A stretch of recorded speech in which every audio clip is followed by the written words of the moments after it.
In today's video, I am going to teach you how to unblock someone on Valorant Updated 2026 Guide. Start by opening Valorant and waiting for the main menu to load fully.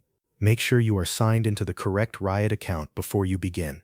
Once you are on the main screen, press the Escape key on your keyboard.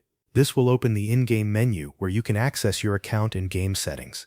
From that menu, click on Settings. This will take you to the Settings page, where several tabs are shown across the top or side of the screen depending on your current game layout. You will want to stay in the General tab.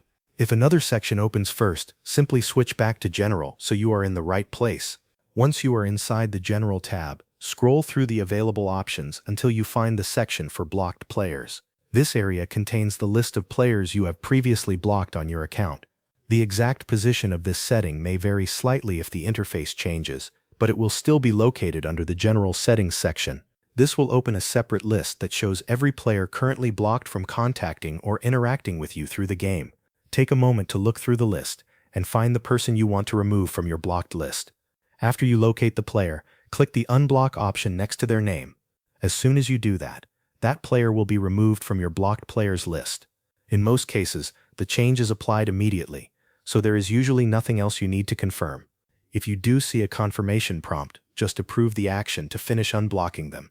Once the player has been unblocked, you can close the blocked player list and return to the main menu. If needed, you can repeat the same process for any other players you want to unblock. This method is quick and works directly from the Valorant settings menu. That is the full process to unblock someone on Valorant. Press Escape, open Settings, go to the General tab, find blocked players, open the blocked player list, and click Unblock next to the player you want to remove. That covers everything you need to know.